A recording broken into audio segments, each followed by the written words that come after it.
राधे राधे।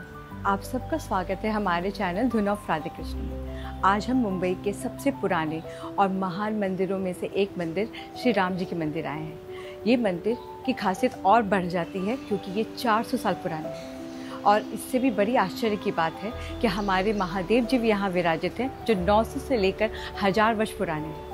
यहाँ तक कहा जाता है कि हमारे श्री राम लल्ला जब अपने वनवास के दौरान उन्होंने यहाँ पर भी 3 से 6 महीने तक का विश्राम किया था और कितने सारे बुराइयों का नाश भी किया था। इसी महानता और विश्वास का दर्शन करने आज हम इस मंदिर में आए हैं। आइए आप सब भी इस महान मंदिर का दर्शन कीजिए।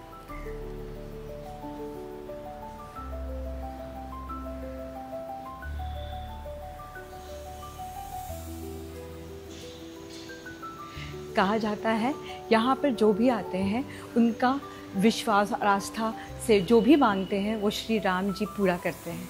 इसलिए यहाँ हर सोमवार के दिन महादेव जी के लिए और गुरुवार के दिन राम जी के लिए हमेशा भीड़ लगा रहता है और सभी भक्तजन बहुत ही आस्था और विश्वास के साथ प्रभु श्री राम का दर्शन करने आते हैं और कोई भी खाली हाथ नहीं जाता।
आपदां भरतारं दातारं सर्वसंपदां लोका अभिरामं श्रीरामं भूयो भूयो नमाम्यहं। कल्याणाद्भुत गायत्र्या कामितार्थप्रदायिने श्रीमद्वेंकटनाथाय श्रीनिवासाय ते नमः। आपादमौलिपर्यन्तं गुरूणाम् आकृतिं स्मरेत् तेन विघ्नाः प्रणश्यन्ति सिद्ध्यन्ति च मनोरथाः।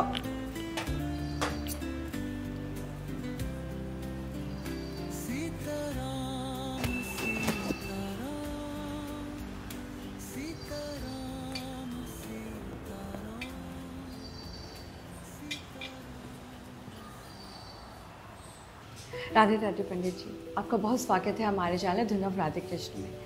आपसे कृपा होगी कि आप इस मंदिर की कुछ महानता के बारे में बताएं। आपदां हरतारं दातारं सर्वसंपदां लोका अभिरामं श्रीरामं भूयो भूयो नमाम्यहं। यह मंदिर का विशेष यह है कि मुंबई में सबसे पुराना मंदिरों में इस मंदिर को भी जाना जाता है। करीब यह मंदिर 450 साल पुराना है और भगवान जी के जो श्री विग्रह देख रहे हैं वह भी साधारणतः 400 साल पहले इनकी प्रतिष्ठापना की गई है। तो इसके कारण में ये विशेष तौर पे तीर्थ क्षेत्र के नाम से मुंबई में सबसे पुराना जाना जाता है। पंडित जी, इनकी स्थापना कभी ये आप रूपी है कि मानव के द्वारा इनको स्थापित किया गया, इसकी जानकारी दी था। ये भगवान जी के जो श्री विग्रह है ये स्वयंभू कहलाते हैं। ऐसे कथाओं में कहा जाता है कि यहाँ पे जो ओशिवरा नाम की नदी है उस नदी के किनारे पे कुछ काम चालू था।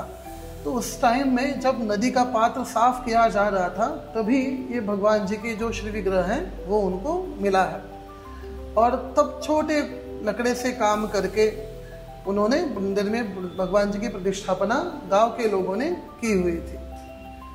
और साधारण 1819 में जब प्लेग के साथ निकली थी तब हरिश्चंद्र गोरेगांवकर जो इस मंदिर का जीर्णोद्धार उन्होंने किया और तब से ये पूरा परिवार जो है गोरेगांवकर परिवार कहलाता है और उन्होंने ही श्री राम मंदिर देवस्थान ये संस्था निर्माण की और वो पूरा परिवार ये मंदिर को जो है वो चला रहा है। पंडित जी, जैसा मैं देख रही हूँ हमारे राम जी के हाथ में धनुष है, मतलब बाण नहीं दिख रहा, तो इसका अर्थ आप समझाएं। जी, तो विशेष तौर पे भगवान जी के हाथ में जो है वो तलवार उन्होंने धारण की हुई है और दूसरे हाथ में धनुष है।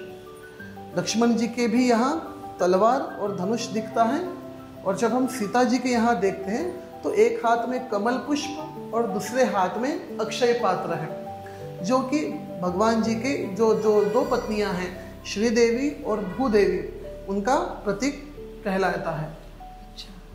और मैं यहाँ एक चीज़ और देख रही हूँ, हमारे हनुमान लल्ला नज़र नहीं आ रहे, जो हमेशा राम दरबार में उनका सबसे बड़ा स्थान रहता है। जी, तो जैसे हम यहाँ पे हनुमान जी इसके लिए नहीं दिख रहे क्योंकि हम हनुमान चालीसा जब पढ़ते हैं तो उसमें एक दोहा आता है, राम काज करि बेको आतुर।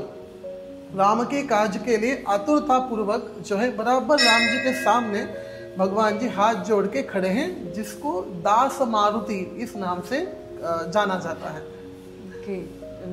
पंडित जी, मुझे एक बात और जानना था, जहाँ आप बता रहे थे प्रभु के दो पत्नी की चर्चा आप कर रहे थे श्री, तो मुझे जहाँ तक ज्ञान है राम जी एक पत्नी व्रता कहलाते हैं जी। हाँ, तो इस पे थोड़ा प्रकाश डालें। बिल्कुल, तो जिस तरह से भगवान जब भी नारायण अवतार लेते हैं तब उनके साथ में दो पत्नियां होती हैं, तो चाहे आप एक स्वरूप में भी कहलाती हैं, जैसे कि लक्ष्मी जी तो है क्योंकि नारायण जी के अवतार हैं, और दूसरा सीता जी का एक नाम है भूमिजा, मतलब उनका जो प्रागट्य हुआ है वह भूमि से हुआ है।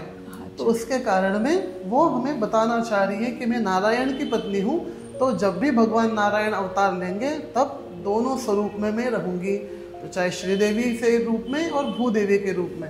इसके लिए उन्होंने भूमिजा होने के कारण में उन्होंने वो पात्र जो है हाथ में लिया हुआ है। ये बहुत ही अनोखी जानकारी आपने हमें आज दी पंडित जी। यहाँ अभी तक हम भी ये बात नहीं जानते थे कि इसके पीछे का कारण क्या था और इनकी दो पत्नी क्यों थी, क्योंकि हमारी माता ही ये बात अपने दो रूपों को लेके चल रही थी, क्योंकि वो प्रभु के साथ इन दोनों रूपों में रहना चाहते थे। जी जी जी। पंडित जी, ये जानकारी इतना महत्वपूर्ण है हम सबके लिए।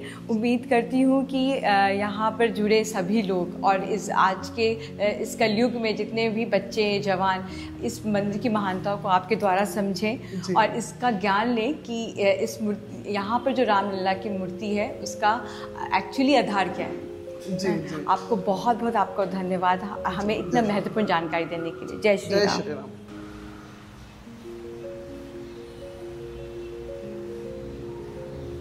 मैं आपसे मंदिर के प्रांगण की बाकी प्रभुओं के बारे में जानना चाहूँगी, तो आप ज़रा मुझे जानकारी दें। बिल्कुल, आइएगा। यहीं पे शिव जी का भी मंदिर है जिसको हम रामेश्वर कहते हैं, और करीब करीब यह मंदिर भी 800 से 900 वर्ष पुराना है, क्योंकि यहाँ से ऊपर से आपको देखने को मिल जाता है कि ये पूरा पत्थर का कारीगरी है। जैसे कि ये उसी तरह से हम पीछे के बाजू में देख रहे हैं कि नंदी जी भी हैं। उसी थोड़ा आगे हम जब दर्शन करेंगे तो हमें गणपति जी का भी दर्शन यहाँ पे होता है। और विशेष तौर पे ये जो मूर्तियाँ हैं वो मलार स्टोन बोल के एक पत्थर होता था। हाँ, और वो जब अंधेरी मलाड़ उसमें ही वो बनता था, तो उस टाइम में वो पत्थरों को यहाँ पे लेके आके उसको बनाना है। और एक शिला मूर्ति इसको कहते हैं क्योंकि इसमें कोई दूसरा जुड़ाव नहीं, एक ही पत्थर को जो है गणेश जी को बनाया गया है। एक ही पत्थर से हमें नंदी जी को भी देखने को मिलता है। तो कथा इस तरह से इस महादेव जी की कही जाती है कि शीलाहर नाम के एक राजा थे, उनकी राजधानी जो अभी हम थाना कहते हैं वो थी, और शिव जी के प्रति अत्यंत भाव, श्रद्धा और भक्ति होने के कारण में उन्होंने अलग अलग जगहों में, मतलब यहाँ से लेके कोंकण तक उन्होंने मंदिरों की स्थापना, विशेष शिव जी के मंदिरों की स्थापना उन्होंने की है। तो हमें अंदर की तरफ में जब हम जाते हैं तो आज वहाँ पे वो हमारे रामेश्वर भगवान जी हैं, और थोड़ा अंदर अगर आप पीछे जाते हैं तो वहाँ पे हमारी उमा देवी जी, पार्वती जी भी देखने को मिलती हैं। और यहाँ हर श्रावण मास में हर महाशिवरात्रि को बड़ा पर्व किया जाता है। हर महीने की जो अमावस्या आती है उस दिन भी संपूर्ण मंदिर के परिसर में दीपदान सेवा की जाती है। साधारण 6 बजे से, शाम को 6 बजे से 7:30 बजे तक ये दीपोत्सव मनाया जाता है और 7:30 बजे की राम जी की आरती और तीर्थ प्रसाद यह सेवा मंदिर में किए जाते हैं। पंडित जी, मैं एक बात जानना चाहूँगी, जहाँ अभी मैंने आपसे सुना कि रामेश्वर शिवलिंग कहा जाता है, तो इसके पीछे क्या कहानी है रामेश्वर? इसके पीछे की कहानी ऐसी कथाओं में आती है कि राम जी जो है उनके कदम इस जगह पे भी लगे हुए हैं। ऐसे 3 जगह हैं जहाँ पे राम जी आके गए, ऐसे मुंबई का इतिहास कहता है। तो पहला है ये राम मंदिर, दूसरा है जोगेश्वरी में महाकाली गुफा बोल के हैं, जोगेश्वरी पूरब में, और वाड़केश्वर बोल के जो जगह है जहाँ पे बाण गंगा कह के तीर्थ है। ऐसे 3 जगहों पे राम जी आके गए थे। तो जब राम जी का नित्य नियम था कि रोज जब पूजा संध्या वंदन करते समय में उनको शिवलिंग की पूजा करनी होती थी, तो इसी नदी के मिट्टी से या वालुका से यह शिवलिंग की स्थापना की है। इसके लिए इसको रामेश्वर कहा जाता है। और ये करीब 800 से 900 वर्ष पहले इस मंदिर का शोध मिला और तब से ये जो मैंने बताया था कि जो राज वैभव के साथ में पूजा पाठ इत्यादि मंदिर में हुआ करती थी, वह कार्य अभी भी मंदिर में हो रहा है।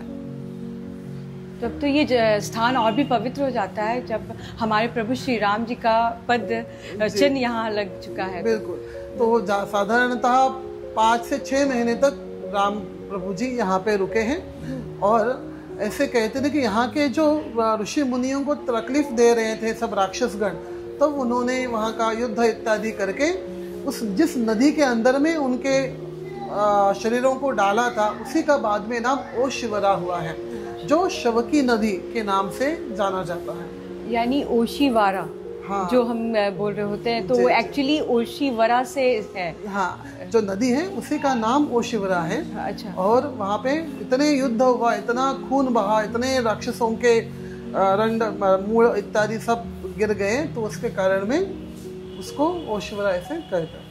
और पंडित जी, मुझे ये भी आप ज्ञान दीजिए कि ये जो पत्थर, इसका महत्व क्या है? मतलब कोई खास पत्थर है ये जो मल्हार पत्थर है? जी, तो शिवजी की जो हम देखते हैं वो तो वालुका का शिवलिंग है, जो नदी की वालू निकाल के बनाया गया है। और यहाँ पे जो आप नंदी, गणपति और बाकी देवताओं को देखते हैं, वो मलाड़ स्टोन बोल के जो स्टोन होता है, जो अंधेरी मलाड़, उसमें जो पर्वत श्रृंखला थी उसी को उन्होंने काट के बनाया गया हुआ है। तो मतलब ये पूरा मंदिर इसी के आसपास में जो गांव के लोग और जो रहते थे उन्होंने तैयार किया है अपने आसपास की सुविधाओं से। बहुत बहुत धन्यवाद पंडित जी, बहुत ही अनमोल जानकारी आपने हमें आज दी। इस मंदिर में अब आने वाले लोग अब इस जानकारी के साथ आएंगे और इसको और भी अच्छे से समझेंगे और इनकी महानता को समझेंगे, हमारे प्रभु श्री राम का आशीर्वाद पाएंगे। राम मंदिर देवस्थान भी आप सभी भक्तों का स्वागत करता है और ऐसे ही आप आए और अपना जीवन को धन्य करें, यही मैं श्री राम जी से और रामेश्वर भगवान जी से प्रार्थना करता हूँ। जय श्री राम। इस आस्था और विश्वास के मंदिर में आकर विश्वास मानिए, जैसे लग रहा है सारे मन की परेशानियां दूर हो गई। हमारे प्रभु श्री राम जी का दरबार माँ सीता लक्ष्मण जी के साथ और हमारे महादेव का विराजमान और हमारे श्री प्रभु हनुमान जी, इन सब के आशीर्वाद से ये मंदिर और भी पवित्र और भी महानता से भर जाता है। हर हर महादेव, जय श्री राम, राधे राधे।